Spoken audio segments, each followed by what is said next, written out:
Chers auditeurs, bienvenue sur Radio Lorraine Enragée. Je suis en compagnie de Marilyn Borg. Bonjour madame. Bonjour. Marilyn Borg, vous êtes relieuse, vous êtes aussi restauratrice de livres anciens. Donc nous sommes dans un reportage axé sur l'artisanat d'art. Alors, question pour introduire ce reportage. Madame Borg, pourquoi vous êtes-vous dirigée vers cet artisanat qui... D'ailleurs, cet artisanat est-il en déclin ou au contraire est-il en train de renaître et pourquoi se diriger vers les vieux livres puisqu'aujourd'hui on numérise absolument tout? Tout d'abord, je me suis dirigée vers la restauration du patrimoine en général et puis du livre en particulier un petit peu plus tard. Donc je me suis toujours intéressée aux vieux objets depuis que je suis enfant puisque mon grand-père m'emmenait souvent chiner en brocante. Donc c'est de toute façon des choses qui m'ont toujours attirée, les choses anciennes. Et le fait aussi d'être élevée dans un milieu où on ne gâchait pas, où on réparait les choses anciennes, justement. Après, le livre en particulier, c'est un petit peu le hasard. Je me suis mis à la lecture très tard, on va dire vers 14-15 ans. Et puis l'attrait du livre lié aux choses anciennes m'a amené petit à petit à me diriger vers la restauration des livres anciens. Et aujourd'hui, étant donné qu'effectivement, il y a une sorte pas de passion, mais en tout cas d'intérêt assez important pour les choses un petit peu rétro, comme on dit. On revient par exemple au vinyle, on revient aux vieux livres. Mais je reste sur ma question d'introduction, comment on numérise tout? Est-ce que relier des vieux livres et restaurer des vieux livres aujourd'hui, est-ce que c'est porteur, comme on dirait? Alors c'est devenu un petit peu une niche, effectivement. Il y a beaucoup moins de relieurs qu'il y a encore même 20 ans. Et justement, en fait, comme ça, c'est devenu un peu plus rare parce que tout est numérisé, les vieux livres prennent plus de valeur. Et en fin de compte, les gens, alors les particuliers ou les administrations, sont très attachés encore, doivent vraiment sauvegarder, même avec la numérisation, les mairies par exemple, doivent sauvegarder toujours un registre papier. Donc effectivement, je suis amenée à travailler avec beaucoup de collectivités qui ont beaucoup de besoins en reliure pour archiver en fait. Voilà. Vous êtes installé dans un petit village de Lorraine, puisque nous sommes sur Radio Lorraine Orgée, donc nous avons cœur à faire avec notre belle Lorraine. Ce village, c'est Dommartin-sous-Amance. Pourquoi vous êtes-vous installé dans un petit village? Parce que c'est plutôt ce qui cher. m'attire Ouais, aussi. ouais. Mais de toute façon, c'est ce qui m'attire, les petits villages. Je dis pas que je supporte pas les grandes villes, hein. Je suis parisienne à la base, donc je sais ce que c'est que les grandes villes. Vous êtes une néo-rurale. Ouais, voilà. Mais vraiment, j'apprécie vraiment le calme. Et c'est une ambiance qui me convient complètement pour me concentrer sur les travaux de minutie. Alors, dans votre atelier, évidemment, nous n'avons pas la radio en couleur encore, mais dans votre atelier, vous avez différents instruments. Alors, comment ça se passe lorsqu'on veut restaurer un vieux livre qu'on vous amène? Par exemple, il n'y a plus de couverture, les pages partent un petit peu en sucette. Comment ça fonctionne? Ça fonctionne simplement. Les pages qui partent en sucette, justement, on greffe de nouveaux papiers ou des papiers anciens. Les deux se font. Voilà, alors j'ai une collection, depuis 15 ans je collectionne les vieux papiers, justement pour pouvoir les remettre en greffe sur les anciens ouvrages. Comme les plantes, on peut faire Ouais, ça. c'est On ça. peut mélanger Ouais, on peut mélanger, alors on essaye de retrouver plus ou moins le grammage et la texture du papier à restaurer, et on fait des petits greffons vraiment sur mesure.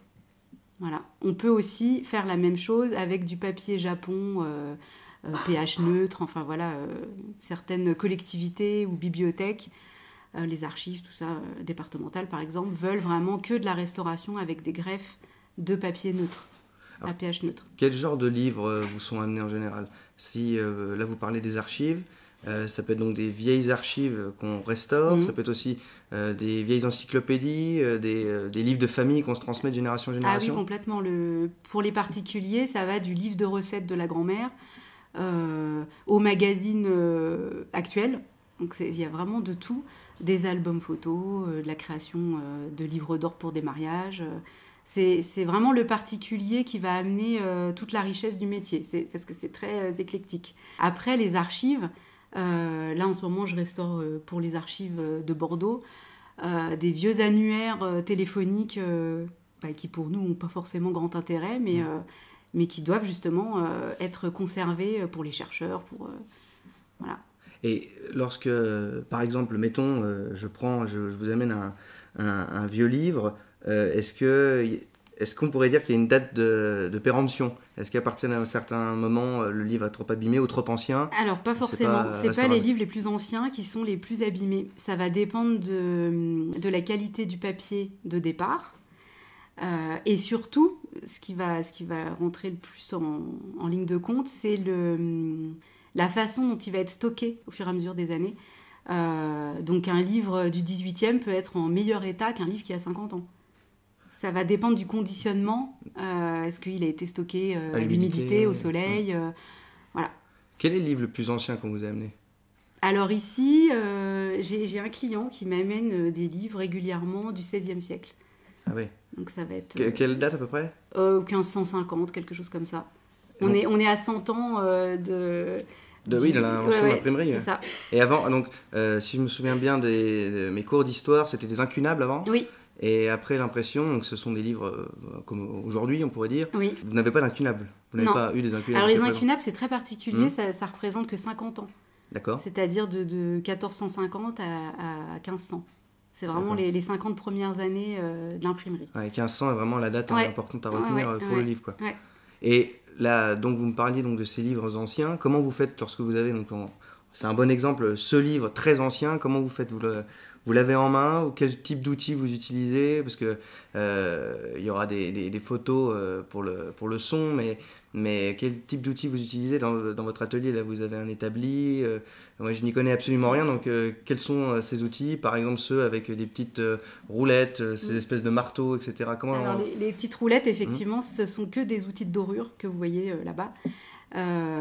Donc, ils sont en bronze, qui ont déjà au moins 3 générations d'utilisation.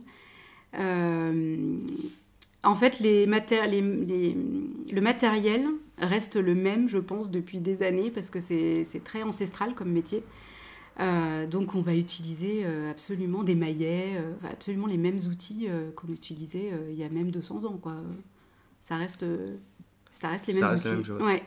Et lorsque je vois aussi toutes ces couleurs, ces vieux livres sur l'atelier, vous refaites un petit peu d'enluminure, des choses de ce genre? Non, alors en fait, j'interviens quasiment jamais sur les choses disparues. C'est-à-dire que quand je fais une greffe de papier altéré, je fais uniquement la greffe, mais je laisse le papier vierge. On doit pas, en restauration, on ne doit pas réécrire en fait les parties de texte manquantes. Même sur des manuscrits, on ne peut pas réécrire à la main ce qu'on veut. Ça doit rester vraiment neutre. C'est vraiment pour pouvoir le manipuler uniquement. Et les couleurs que vous voyez, effectivement, ce sont des pigments, des teintes pour reteinter les cuirs, parce que je fais aussi des greffes de cuir. À l'extérieur, on restaure et l'intérieur du livre avec le papier, les greffes de papier, et aussi l'extérieur, en conservant souvent d'ailleurs le cuir d'origine, en faisant des petites greffes de cuir et en faisant une mise au ton avec des pigments pour se rapprocher au plus de la couleur d'origine. À quel moment vous êtes-vous lancé dans cette activité? Ça fait 18 ans que je fais ça. Donc, 18 ans ouais. En commençant à Paris? Ouais. Ah oui. Est-ce que justement vous voyez je pense que forcément oui, mais est-ce qu'il y a un gros distinguo à la fois entre ce qu'on vous demande, entre les clients que vous pouvez avoir et... je dirais, l'ambiance de travail entre la capitale et la Lorraine? Alors, après, j'ai eu 2 expériences complètement différentes. C'est-à-dire qu'à Paris, j'ai commencé dans une usine de reliure vraiment mécanisée, industrielle, où il fallait sortir pour les grandes 200 éditions. Livres. Oui, mais même pour... il y avait... Non, c'est pas des particuliers de toute façon, ce genre de clientèle qui s'adresse à des industriels. Donc c'était plutôt un problème de cadence, il n'y avait pas du tout la passion qui entrait en ligne de compte. Ensuite, j'ai passé 9 ans à Nancy, je suis arrivée à Nancy exprès pour trouver un atelier qui me convenait mieux, à beaucoup plus petite échelle. Et donc on était 7 salariés, donc c'était beaucoup plus... Ça correspondait plus à mes attentes. Et là, j'ai été embauchée uniquement pour faire la dorure et la restauration des livres anciens. Donc je ne faisais pas du tout de reliure pendant cette période. Et puis il y a 5 ans, j'ai décidé de me lancer à mon compte. Ça faisait une dizaine d'années que je faisais ça pour les autres et je me suis dit pourquoi pas pour moi. Donc 5 ans que ça marche. Ouais. Non, on va dire 2 ans que ça marche. 2 ans que ça marche. Oui, il y a toujours 3 ans un petit peu de flottement quand on crée son activité. Et est-ce que parce que vous avez parlé par exemple des archives et des choses un petit peu plus institutionnelles, est-ce que des maisons d'édition ont fait appel à vous? Non, pas encore. Est-ce que c'est envisageable? Est-ce que les Oui, maisons bien d'édition sûr. reviennent aussi, disons, à du vintage, comme on dirait? Alors, pour des tirages un peu de luxe, oui, bien sûr, ils font appel à des relieurs de manière artisanale, effectivement. Après, non, j'ai pas encore eu l'opportunité de travailler avec des éditeurs, mais pourquoi pas. Pourquoi pas? Et on va arriver vers la fin, mais ça, c'est pareil, c'est une question importante. Vous, si vous êtes revenu vous êtes revenu. D'ailleurs, vous êtes originaire de Paris, mais si vous êtes venu en Lorraine, pourquoi en Lorraine? Pourquoi cette région en particulier? Alors, c'est pas une complètement le hasard. J'ai postulé un petit peu partout en France et c'est la Lorraine qui a gagné, on va dire. Ouais, c'est normal. Un relieur de plus. C'est la plus belle région du monde. Mais est-ce que la façon dont on travaille lorsqu'on est ici, vous avez dit c'est plus calme, on est plus au fait de sa passion. Est-ce que finalement le retour dans un endroit un petit peu plus enraciné a amélioré le métier? C'est-à-dire qu'en gros on travaille mieux lorsqu'on est au calme, lorsqu'on est Moi, je me dans un sens beaucoup atelier. plus en phase dans un milieu rural, quelque part, que dans une grande ville. J'ai l'impression, oui, d'être en phase avec un métier ancestral. C'est ça. Je ne me voyais pas faire ça toute ma vie dans une grande ville.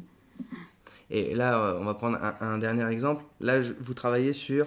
j'arrive pas à lire. Les œuvres de Sénèque. Ah, les œuvres de Sénèque. Voilà, c'est un très bon exemple. Voilà, très bon exemple. Donc là, on est 1621. 1621. C'est pas mal quand même. Voilà. Donc, pareil, il y aura des illustrations pour montrer à quoi ça ressemble. Voilà. Et en bon état, le papier. Donc, lorsque vous avez un ouvrage comme celui-là, qu'est-ce qui vous est demandé de faire? Alors là, plusieurs choses. J'ai gardé ce qu'on appelle le corps d'ouvrage, c'est-à-dire la couture d'origine. D'accord. Parce qu'elle tenait très bien, malgré l'époque. Le papier est en vraiment bon état. Il n'y a vraiment pas de traces d'humidité, comme quoi il a été vraiment bien stocké. Là, il m'a été demandé vraiment de le restaurer, c'est-à-dire de faire les greffes de cuir dont on parlait tout à l'heure, de rebroder une tranche fil. Donc c'est une petite chose qu'on trouve tout en haut et tout en bas du livre. D'accord. Une petite broderie qui se fait à la main. Et lorsqu'elle s'en va, les pages s'en vont, c'est ça? Non, pas du tout. C'est vraiment un renfort, en fait, pour attraper le livre. D'accord. Et c'est aussi esthétique. Voilà, donc là, c'est vraiment une restauration avec le cuir d'origine, qui, je pense, datait de cette époque-là. Parce on reconnaît quand même l'utilisation d'un cuir. Le veau, c'était beaucoup utilisé à cette époque. Enfin, il y a des petits indices comme ça qui nous montrent que la reliure est d'époque. Donc vous nous confirmez que le livre n'est pas, malgré ce qu'on peut entendre à certains moments, le livre n'est pas en train de mourir? Ah bah j'espère pas, non. Je pense pas. Bon, eh ben, c'est tant mieux. Madame Borg, merci beaucoup. Merci. Pour votre intervention. Je remercie les auditeurs pour avoir écouté ce petit reportage. Je vous invite à mettre des pouces bleus, à laisser des commentaires, à le partager et à nous soutenir sur Tipeee si vous en avez la possibilité. Et comme disait le menhir, la vie commence toujours demain. À la prochaine. Pour moi, la lecture est un phénomène animal. Les ânes ont besoin de foin. Puis moi, j'ai besoin de lire, mais j'ai pas besoin de justificatif. Je crois que finalement, j'aime beaucoup plus les hommes qui donnent que les hommes qui expliquent.